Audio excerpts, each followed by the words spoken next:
من أسوأ الحاجات إن الواحد يقعد يقلب في السوشيال ميديا من باب إن نعرف الدنيا فيها إيه يعني.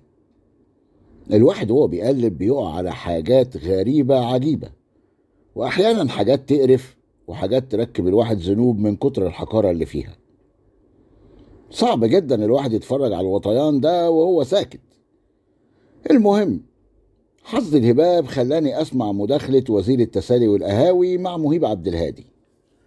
الكومبو ده لوحده كفيل انه يعني يجيب لك ارتجاع في المريء، انسداد في الامعاء، بعد الشر عليكم يعني. اللقاء ابتدى بشوية رياء وتطبيل من اللي قلبك يحبه.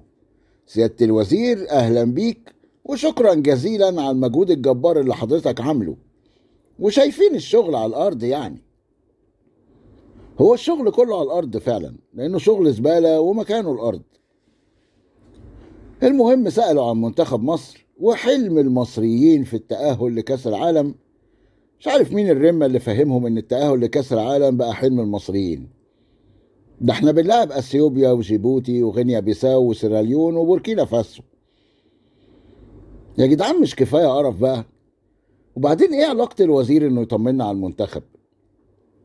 المهم، الوزير راح رزع اول رزعة وقال لك منتخب محمد صلاح ده منتخب هايل، مركزين جدا وان شاء الله نحقق الحلم.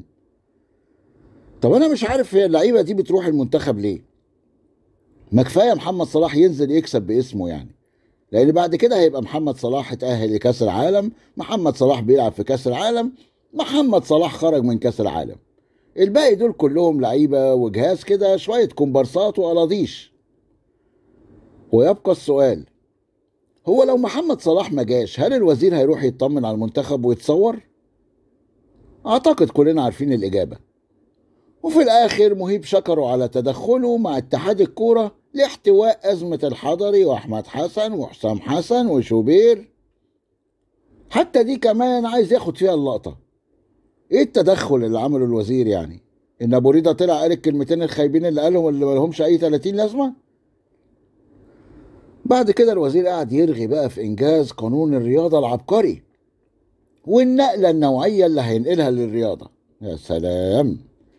المهم، الوزير سلت ايده بالمداخله العقيمه اياها، لزوم التلميع يعني، وراح ساحب في ايده رئيس اللجنه الاولمبيه اللي هو اصلا جايبه، وقال ايه، اجتمعوا بقى مع رؤساء الاتحادات الرياضيه عشان يناقشوا الاستعدادات لاولمبياد لوس انجلوس 2028.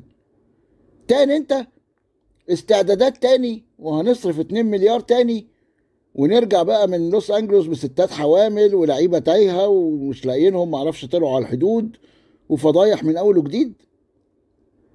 طيب ما دام الموضوع كده وحياة عينيك بقى، عايزين نركز وندعم خصوصا اتحاد الفروسيه، لان ال 28 مليون اللي اتصرفوا على نائل نصار من غير ما يعرفكوا ولا يشوفوا وشكوا اصلا، عايزين بقى المره دي ندعمه بحاجه كده 100 مليون 200 مليون، حاجه جامده يعني، عشان لما ينسحب عشان الحصان عنده برد يكون مسحوب كده ومعاه 200 مليون، يعني حاجة تملى العين.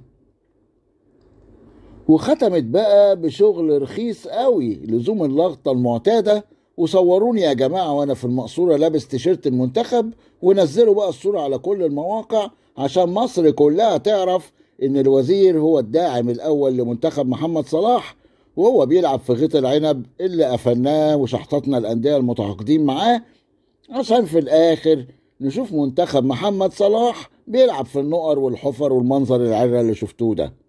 وخصوصا لما تشوف ملعب الامير مولاي عبد الله في الرباط اللي المغرب افتتحته بمباراة المغرب ونيجر، جمال ايه وحلاوة ايه، ولا التيفو ودخلات الجمهور اللي تفرح القلب الحزين.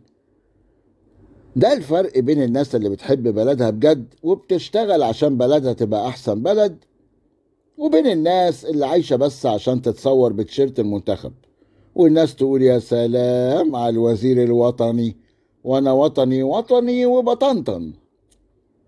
عادة الشعب لا يلدغ من وزير مرتين، احنا شكلنا كده هنتهري لدغ لما يبان لنا صاحب، دي فلوسه ودي وزارته وهو لقاهم.